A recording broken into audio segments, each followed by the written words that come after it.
Welcome to The Conscious Entrepreneur, the podcast where we dive deep into the heart and soul of entrepreneurship.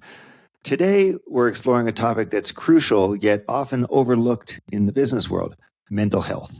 As entrepreneurs, we're no stranger to the roller coasters of highs and lows that come with building a business. But how often do we stop to consider the impact this journey has on our mental well-being? Joining me today is Dr. Michael Freeman, a renowned psychiatrist, a serial entrepreneur, and a leading researcher in the field of entrepreneur mental health. Dr. Freeman has dedicated his career to understanding the unique mental health challenges faced by entrepreneurs, advocating for a world where mental health is not just a private struggle, but a shared responsibility. In this episode, we'll uncover why the conversation on mental health is not just important, but essential for entrepreneurs. We'll delve into Dr. Freeman's groundbreaking research, explore the common mental health conditions prevalent among entrepreneurs, and discuss practical strategies for maintaining mental wellness. So whether you're a startup founder, a seasoned business owner, or just interested in the intersection of entrepreneurship and mental health, this episode is for you. Thanks for being here and tuning in to the Conscious Entrepreneur podcast. Hey, Dr. Michael Freeman, thanks so much for joining the Conscious Entrepreneur podcast. Thanks for including me in the podcast and in your series. I think it's great what you're doing, and I'm really honored to be here with you. You have such an interesting perspective and history and background of studying the mental health of entrepreneurs, and you are the lead author on a really compelling paper, Are Entrepreneurs Touched with Fire, that came out in 2015. And I wanted to start today by reading and then getting you to react to what I think is one of the most interesting passages in that paper. So for anyone who is not familiar with it, highly recommend downloading and checking out that paper. But you've got some stuff right at the beginning when you start to talk about the analysis and the work that really struck a chord. And actually, Michael, I read these two paragraphs at the beginning of the Conscious Entrepreneur Summit that we just had in June. And I would love to get your notions of what this means and how your thinking has evolved since you wrote it. So here we go. The barriers to success are virtually unlimited, and most startups fail as a result. Entrepreneurs have lower initial earnings, lower earnings growth, lower long-term earnings, greater work stress, and more psychosomatic health problems than employees.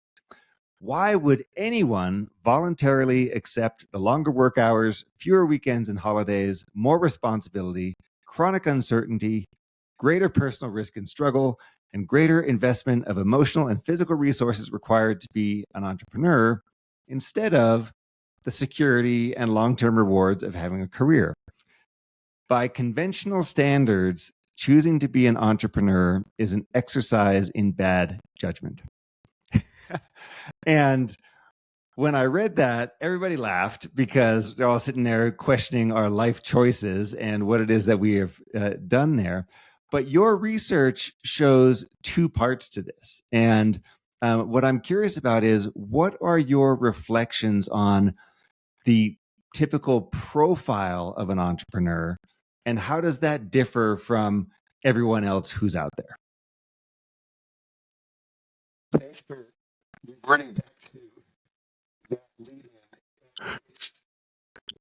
It was true when I wrote it, and it continues to be true. The research over and over again demonstrates that entrepreneurs would have had more successful lives by a number of metrics had they pursued a career instead. When you compare the entrepreneurs with comparably educated professionals, managers, executives,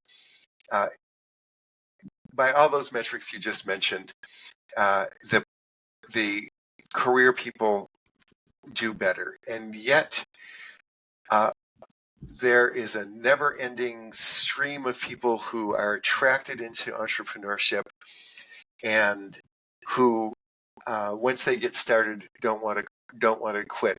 In fact, when, as you know, most of these companies do fail, and the most common circumstance is that when a business is failing, the founder is already thinking about what business they're going to start next. The idea of getting a job is, um, not the most common solution. So, to your question, are entrepreneurs different?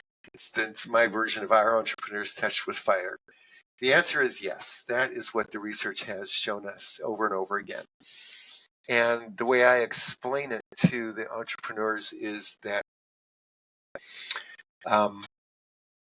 it's hard to live among earthlings. You look like an earthling, you walk like an earthling, you talk like an earthling, and everybody thinks that you're an earthling, but you're not.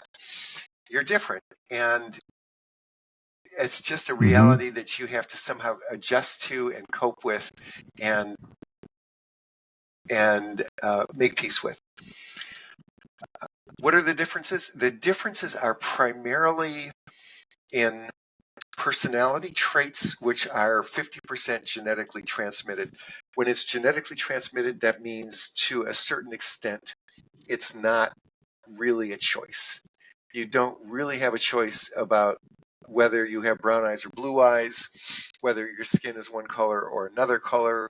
Even as time goes on, it becomes clear that gender is not really freely chosen, that all of this is highly coded. Can it be shaped by the environment that you grow up in and you live in? Yes. It's a lot easier to be an entrepreneur in America, where rugged individualism is admired, versus Japan, where individualism is looked upon, askance. But the hardwiring is the hardwire. So that's the basic answer. Now, we can talk about those personality traits in a minute, but what is relevant for your listeners, anybody listening to this, to know, if you are an entrepreneur, odds are you have some or all of those personality traits, and those personality traits associate with a portfolio of mental health conditions, truly diagnosable mental health conditions. And what we don't want is for you to go off the rails. So, for example, in this follow-up study to the one, Alex, that you just mentioned, my colleagues and I studied 1,000 entrepreneurs, and we found that there was a 3% suicide rate among these people. It's a very good sample. That we did this with the Gallup organization, and we got a national probability sample, a very good, robust methodology. 3.3% suicidality, suicide attempts, 1.7% psychiatric hospitalization, and about 40% of this whole group had one or more diagnosable mental health conditions. So that's worth knowing, because the symptoms from those mental health conditions can derail your personal life and your professional life, and they can mostly be prevented. That's part one. Part two is that they're also associated with superpowers, and you can make those superpowers work for you, and that's part of why entrepreneurs succeed. Long answer to your question. This is part of what I think is so interesting. All good. I mean, this is part of what I think is so interesting about your research, is that it's not just saying entrepreneurs have these mental health challenges, and there's a crisis of mental health among entrepreneurs, and so on. There's a lot of or there's increasing awareness around that being the case.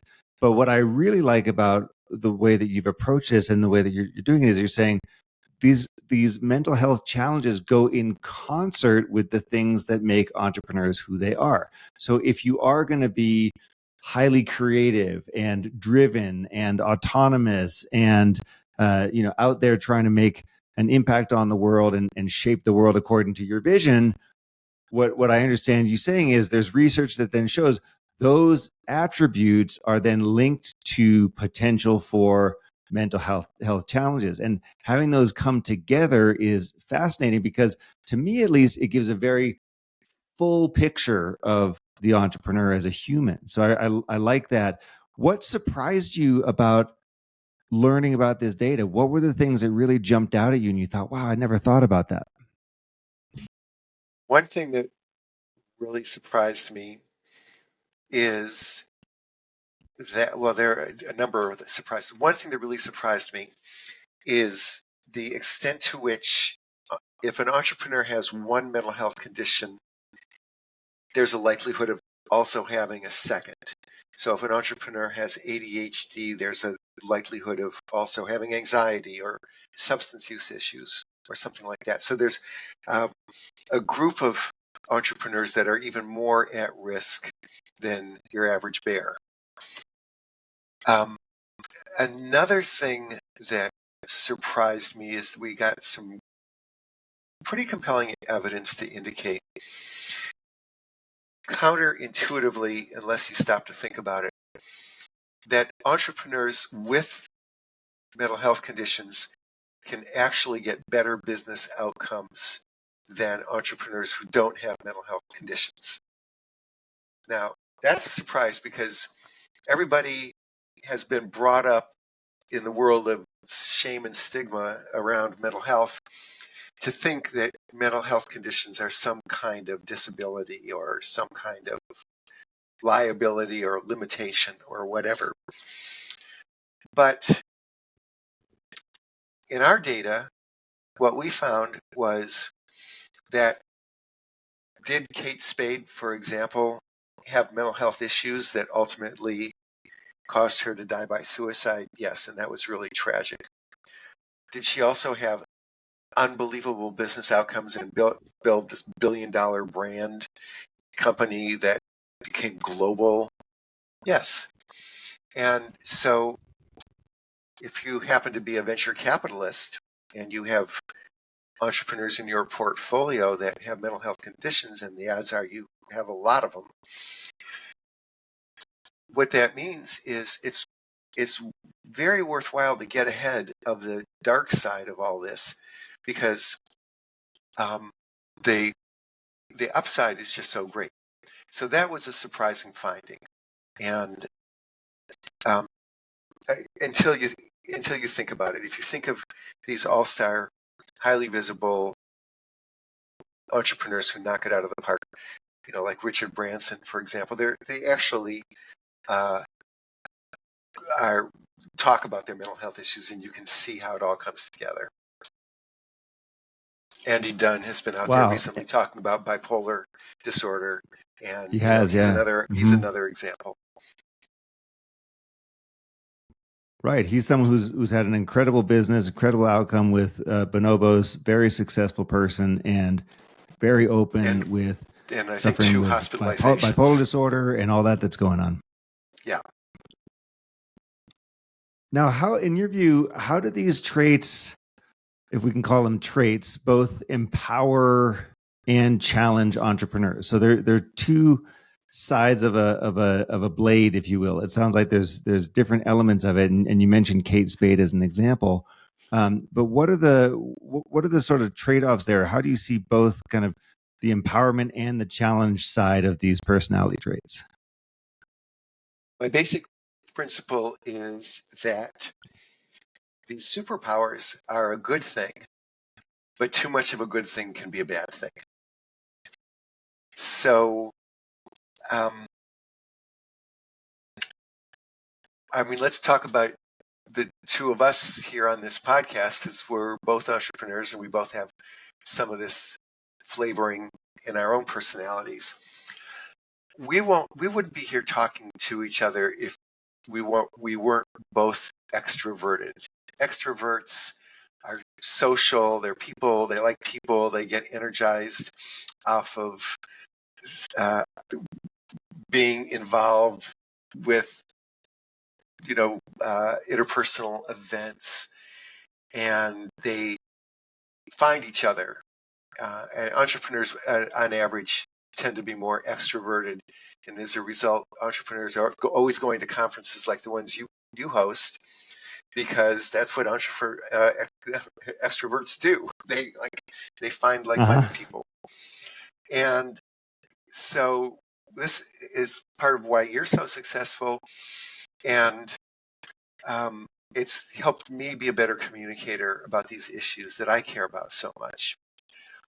But so it's a good thing, but too much of a good thing can be a bad thing. And what we find in the mental health literature is that, well, if you are always expressing yourself, you're not stopping to listen to the other person. And if you are so energized by being out there socially, you don't take time to wind down and recharge yourself, which I know this is something that you talk about all the time. And then taking it one step further, extroversion is actually associated with two different mental health conditions, one of them being ADHD and the other being bipolar spectrum conditions. And so it's part of it, this continuum where you can go over the edge. So that's kind of how I Mm-hmm. think about it. And what you and I want to do And is, presumably one of the things that is great for you is focus as an entrepreneur, and focus has a dark side. Creativity has a dark side to it. So all of these traits that we consider to be very positive, and ambition has a dark side. So all these and positive charisma traits has a dark then side. can turn. Mm-hmm. Yeah. Wow. So extroverted people tend to be a little bit more impulsive. Well, that's good for entrepreneurs because you have to make decisions quickly on the basis of incomplete information. And people who are more thoughtful and methodical and analytic can get paralyzed. It's like analysis paralysis, and they can't make the decision without all the information, and then you miss the opportunities. So impulsivity can be really good, but impulsivity, you can make some reckless, impulsive mistakes as well that can just damage you individually and your company and other people. So these traits are neither good nor bad. You just need to understand what they are and then have ways of managing it so it works for you, not against you. And to that point, if I am if I am aware enough to understand my strengths and potentially my blind spots or weaknesses there, what are the ways to start smoothing out the edges, if you will, or what are the things that one might do to consider? How do I make sure this doesn't go too far, or I don't get too trapped up in it, or have too much of the other side of these manifest? Where we lack resources right now, and so, since doing a lot of this research, I've kind of redirected myself towards creating some of those resources, because the answer is,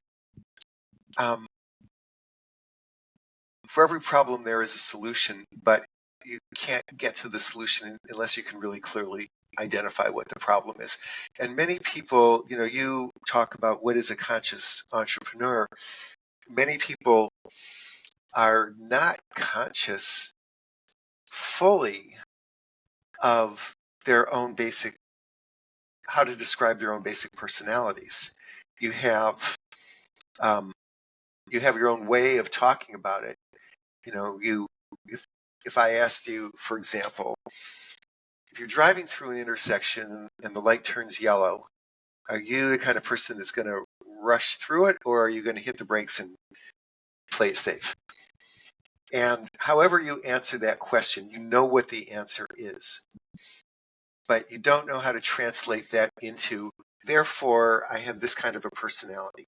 So if you understand what kind of personality you have, then you can begin to identify the risk factors and proactively mitigate against that. Hmm. And it starts with awareness. One of the things that we always say, conscious entrepreneur, is it starts with fearless self inquiry as a way of building personal growth, as a way of working on oneself. And so figuring this out, like, where am I? Where do these things show up for me? Is critical element number one. Obviously, a lot of people work with coaches, they work with therapists, there are other support systems out there. I know that you have talked a lot about community support and ways to broaden the network of people who are resources to us. For example, what are other conversations that you'd recommend an individual entrepreneur is having, and what should his or her support system more broadly look like? Yeah, that's a very good question, and there is no one-size-fits-all answer to that. So, for example, let's take executive coaching, which I do quite a bit of with entrepreneurs. My approach has been what I refer to as mental health informed executive coaching. Because if you don't understand how you're hardwired, then you may misinterpret the pattern of ways in which your behavior undermines your success as an executive. All of these, what is a personality trait? Personality trait means that you have the propensity to respond in the same way in similar circumstances. So you have either the propensity to rush through the yellow light or to hit the brakes ahead of time. And the kind of executive coaching that I think is the most helpful can't be done unless you first know, are you going to run through the yellow light or are you going to hit the brakes? Because if you rush through the yellow light, if you're one of those people, then your executive coaching would focus on developing self-control around making reckless, impulsive decisions and judgments that could that, that you're gonna be overly optimistic about the nature of the opportunities you're looking for and be inclined to rush into something that seems like an opportunity without adequately assessing whether or not there's oncoming traffic on the left and the right that's just waiting to get to the green light. If you're I if feel you're the myself wanting to put my hand up and say guilty to that particular thing. all Yeah. right, so your executive coach would need to know that paradigm. If you're the person that hits the brakes before the yellow light and just plays it safe, then your coaching is going to be more about um, mitigating caution, mitigating your tendency to be overly cautious, because and finding ways to feel comfortable taking informed risks, because entrepreneurs take way more risk than executives and professionals. You have to in order to succeed. So if you're someone who's more risk Mm-hmm. averse, you need to learn how to be more comfortable with risk. If you're somebody who has a high risk tolerance, a risk propensity, you need to learn how much is too, where do you cross the line and get into the zone where this could blow up on you. So that's why I'm saying it has to be like mental health informed executive coaching, because the advice that I would give you really depends on a lot of things that are really intrinsic to who you are as a person. Um, so going back to what is conscious entrepreneurship, to me, there's a couple levels of that. And the first level would be a certain kind of self-awareness about your personality traits. And then the second level would be a certain kind of self-awareness about, do you really have any mental health issues, diagnosable, treatable, related to those personality traits, so that you can proactively get ahead of that and not derail. And then the third level of conscious entrepreneurship for me is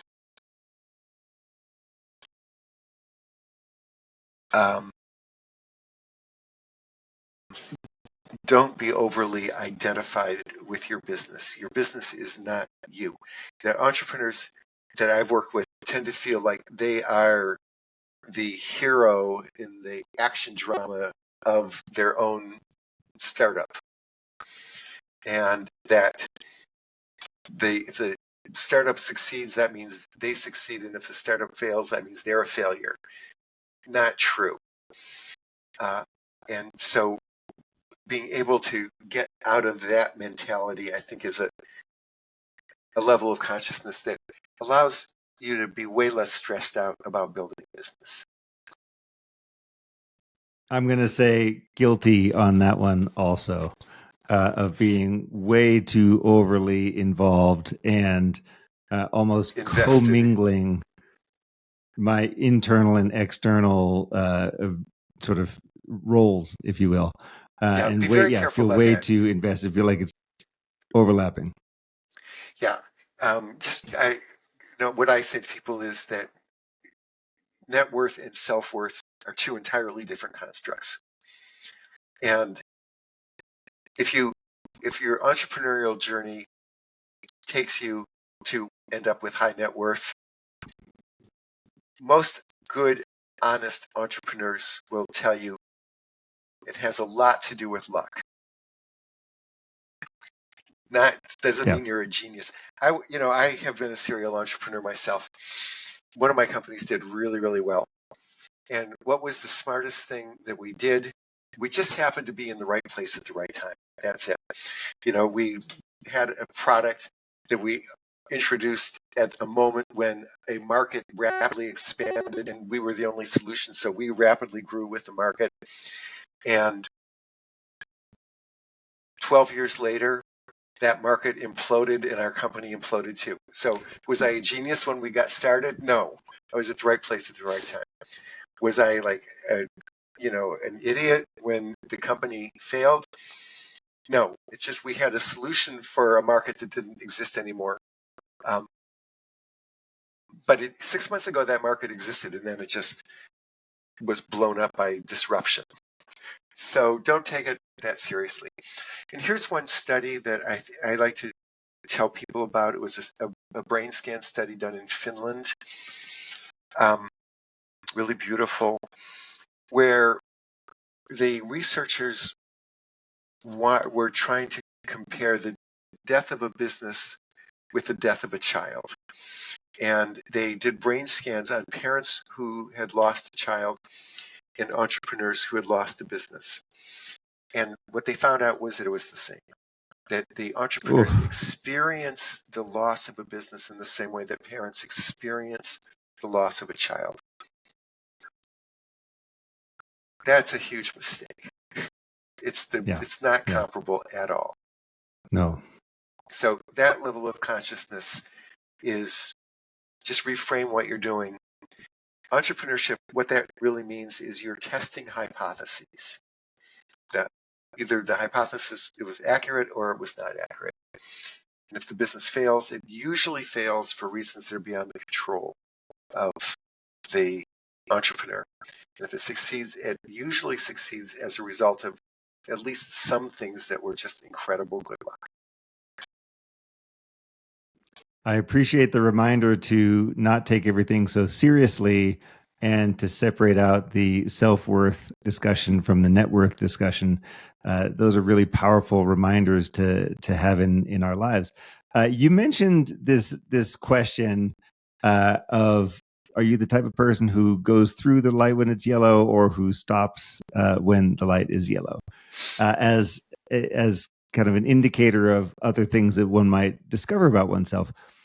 What are the other questions that you would prompt to that might yield interesting insights? I assume that you have many of these, but like, what are the top one or two that you might actually ask to gauge how someone fits on a personality trait? A way of doing that that unfolds in the context of a dialogue with an entrepreneur.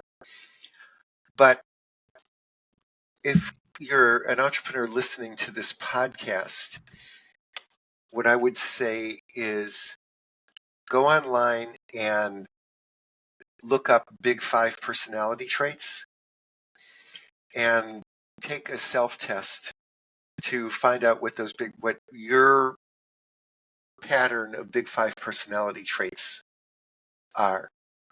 By the way, that my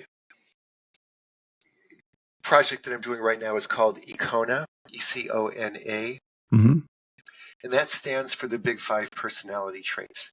Extroversion is the E, conscientiousness is the C, openness to experience is the O, neuroticism is the N, and agreeableness is the A. And those are the major traits, and each of them have subtraits. And it turns out that entrepreneurs have a very specific pattern of these personality traits.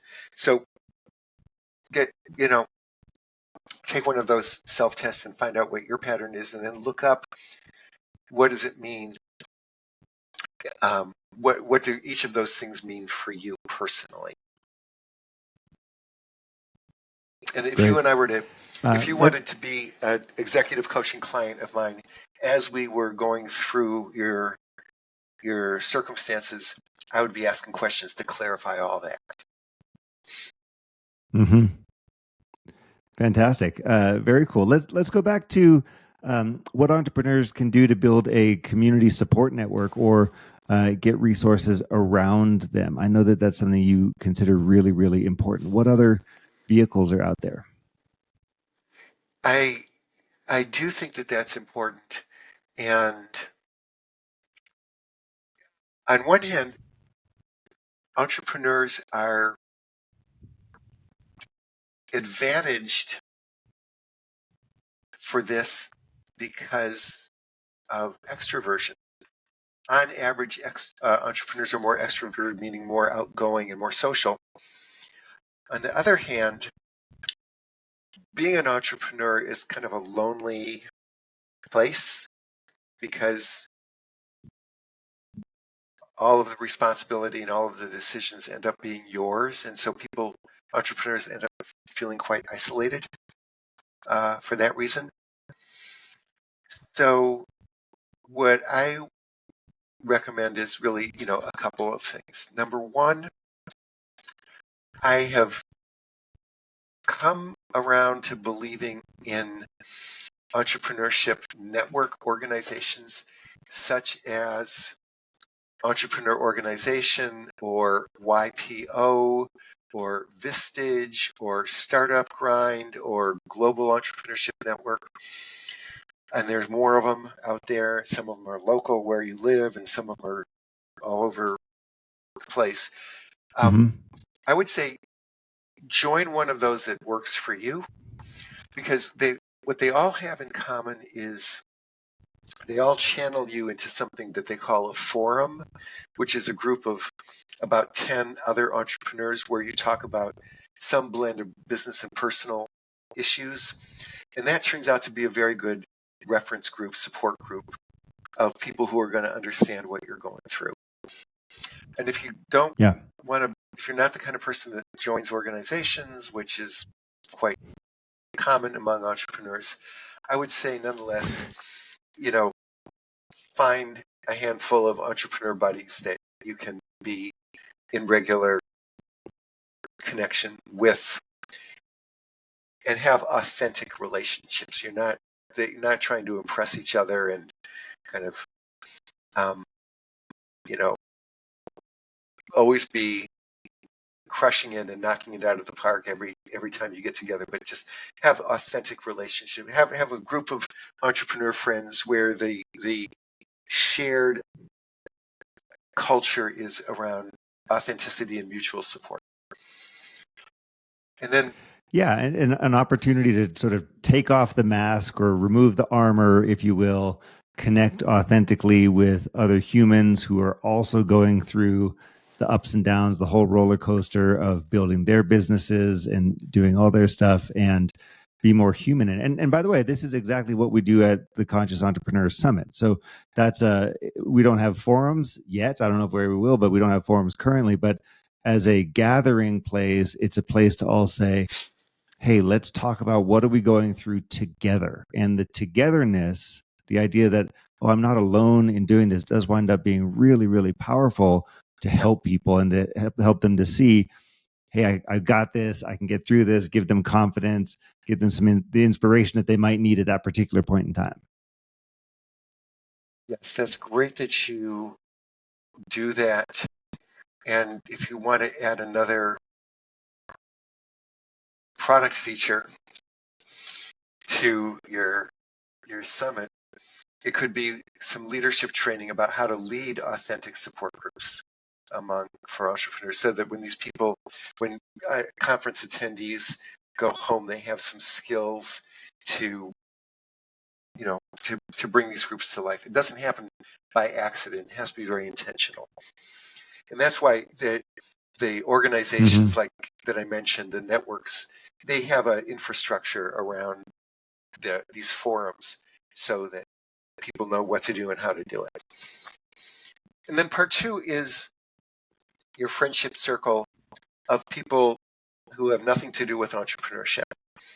Your friends that you went to high school with or college with, the people in your bicycle peloton where you go out, or your hiking buddies, or maybe you play softball or whatever it is.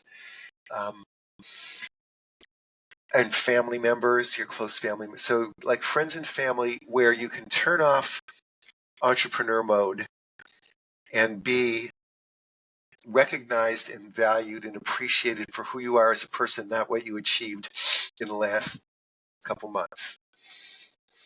That is because your company has a life cycle. Businesses have a life cycle. These companies come and go. But those people in that inner circle are going to be there regardless of where things may be on the business side. So I've really put a lot of emphasis on keeping that going as well. And then, yeah. No, those community groups and circles and relying on family and friends is something that we don't naturally gravitate to. I've seen so many entrepreneurs that when things start to go bad or they have a challenge or a problem in the business, won't tap into those supports that are directly around them because, like you said before, maybe they're over-identified with the business and therefore don't want to talk about it because it's perceived as weakness or it's perceived as something happening that they're the cause of. And that's exactly the time, I assume, that you should be doing that, right? Yes, those reflexes are 100% wrong. I call that the Chinese jigsaw puzzle model, where the harder you pull, the worse it gets. Counterintuitively, the solution to the Chinese jigsaw puzzle is push your fingers in and then you can get out. And so counterintuitively, when you feel like doubling down and burying yourself in work and not sleeping and becoming kind of compulsive, the actual better results are achieved if you just take a break and check in with both of your support groups. Quite. Now, Michael, when you look at this across the many thousands of clients that you've worked with and the thousands and thousands of entrepreneurs that you've interviewed and worked with as part of your research, if you look at this more systemically or more broadly, within the startup culture, within the investing world, particularly early stage VC, those are all huge pressure cookers for people. What do you see as changes that you want to recommend? How do you think we can navigate through this better? Assuming, none of this is going to go away. We're always going to have these types of companies. We're going to have early stage that are job creating companies and that are things that are really extremely positive for the economy and for the world. But what are you seeing that you'd like to see changed either in VC or the startup ecosystem?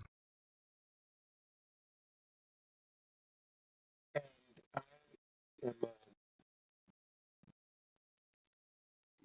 an entrepreneur at heart. I happen to be the kind of entrepreneur where at the yellow light, I stop, and that's why I'm a doctor. Like physicians basically have zero tolerance for bad outcomes. So I tend to be more cautious maybe than other entrepreneurs. But I do kind of get out there and take risks to solve big problems. And what I'm doing right now is an answer to the question you just asked. And that is what I would like to see changed is identify and help entrepreneurs before it's too late. So you remember that in that bigger, more recent study we did, we found this 3% of entrepreneurs had made suicide attempts and 1.7% had history of psychiatric hospitalization.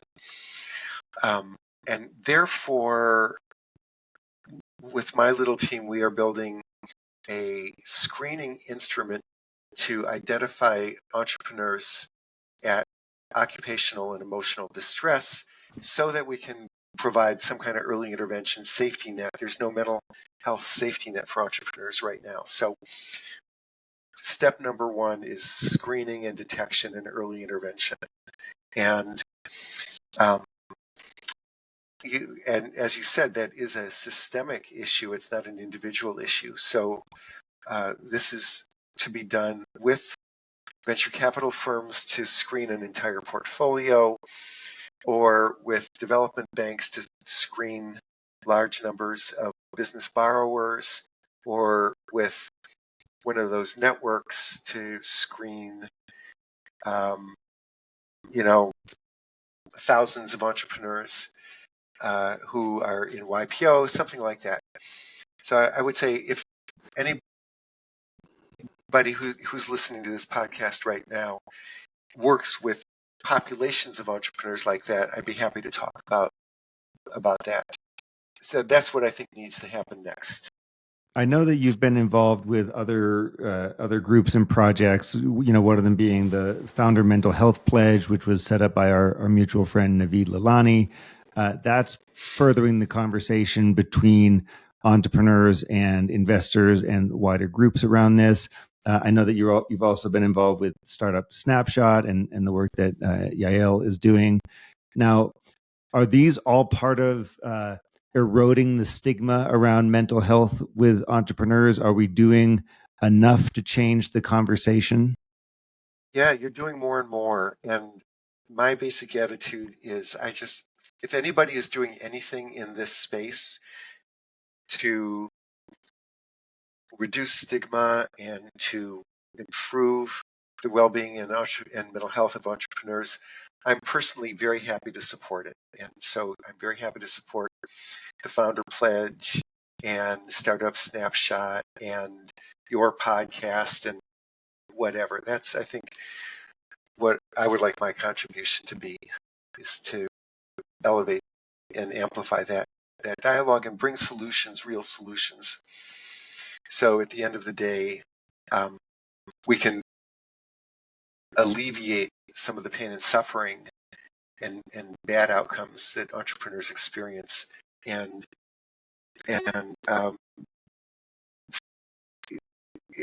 support the superpowers that enable better life outcomes and business outcomes. I'm wondering whether there is a shift going on in the conversation right now, and conscious entrepreneur is part of it, and you're obviously one of the thought leaders here, and I'm wondering if there's sort of a generational shift happening too. That, for example, baby boomers and Gen X are thinking about this a certain way versus millennials and Gen Zs thinking about it another way. What are the ways that we might make sure that we can prepare the next generation of entrepreneurs the best to face these challenges? Mentoring, role modeling, candid conversations,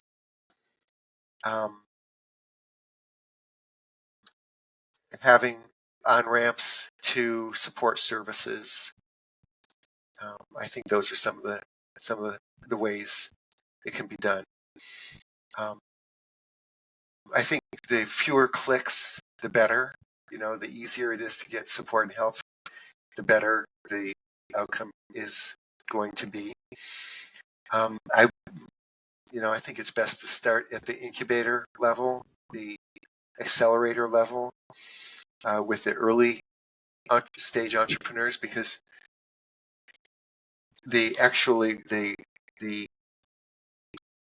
older entrepreneurs become, and the more experienced they become, the less impactful these mental health issues are. They're most impactful earlier on because the stresses are higher. Early stage entrepreneurs don't really know exactly what they're doing, and so they have more whitewater and rapids to navigate without exactly knowing which paddle to pull out to get around the curve. Yeah. I know that you've previously said it could extend all the way into colleges, universities, business schools.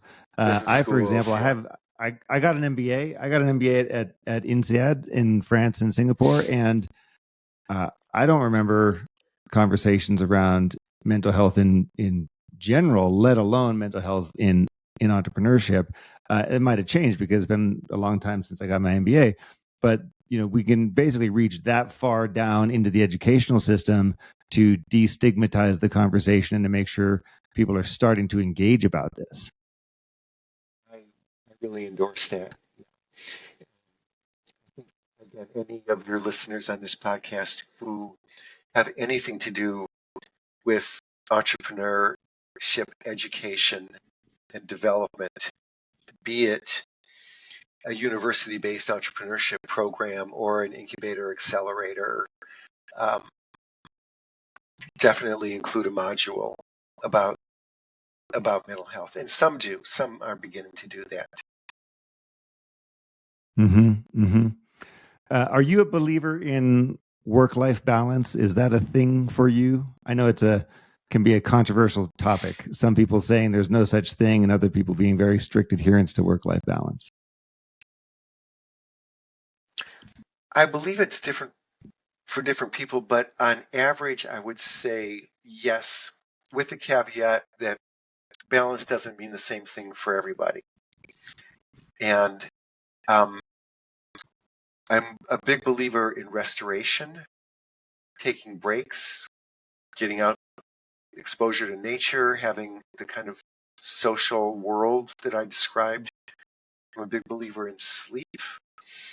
I'm a big believer in love and intimacy, and um, having a sense of purpose and values that are bigger than whatever your business is trying to accomplish. So in that sense, I guess the answer would be yes. I think a danger for entrepreneurs, as I said, is that it can be addictive. There is such a thing as entrepreneurship addiction. And if you become a workaholic, or if you can't stop starting companies like serial entrepreneurs, can't tolerate downtime, then that also can be a way of getting derailed. Yeah, yeah. Thank you. And as we start to wrap up here, Michael, there's a few questions I like to ask everyone who comes on the show. The first one you've already answered, which is, what's your definition of a conscious entrepreneur? And you gave us that three-layered answer, which is incredibly helpful and a great context for people.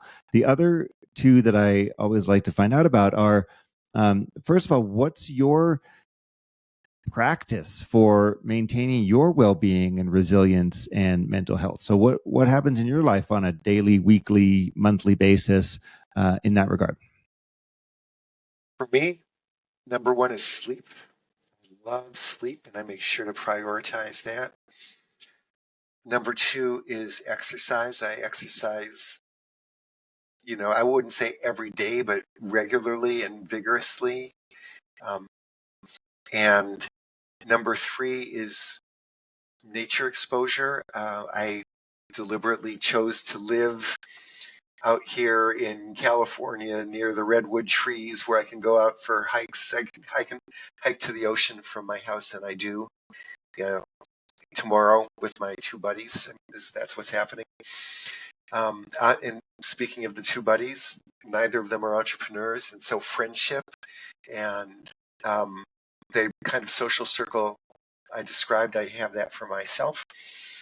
Creativity. I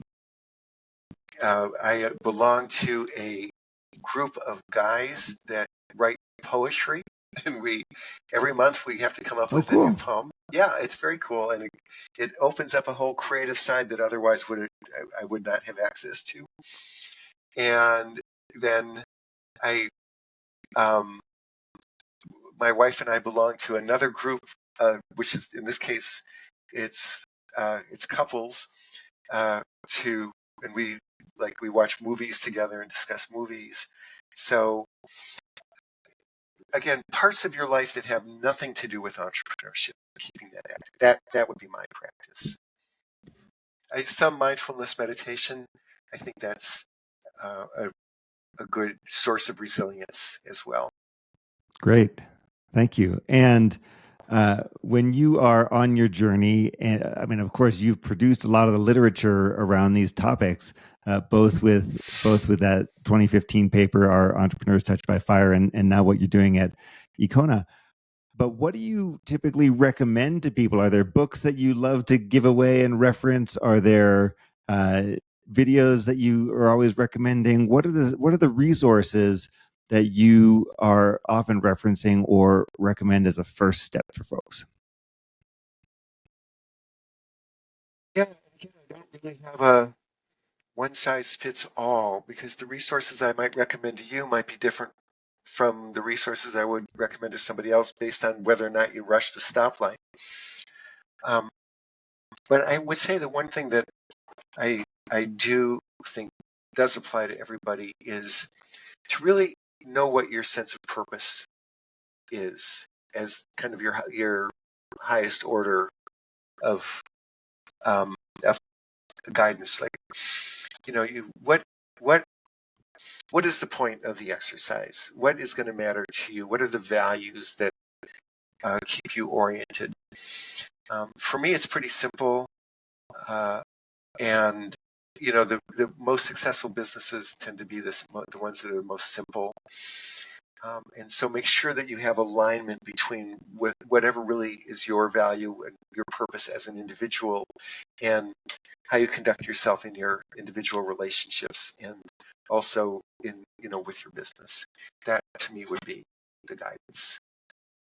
Fantastic. Well, I appreciate this conversation. What I like most about it is, really digging into the personality traits of an entrepreneur to see everything that's going on. And, we tend to sometimes either focus on just the purely great and good that's happening, or just the really terrible that's happening. And in what I've learned from you, it's let's take a 360-degree view of the person who's an entrepreneur, and let's try to figure out how we can accept what's happening, accept what our core traits are, the things that we're born with, like you were talking about. And how do I make sure that I'm expressing them in a way that is good for me, that is good for the business that I'm building, that is good for my family or other people that I'm in contact with, in a way that I'm not creating harm to myself or others. And so I really appreciate the fact that you're taking a holistic view on everyone here together. And I think it's a really important contribution to how we think of ourselves as entrepreneurs. So Michael Freeman, I really appreciate you joining us today. Thanks so much for being on the Conscious Entrepreneur podcast. And thanks so much for having me. What you're doing is also making a great contribution, and I appreciate that as well. Great. Thank you.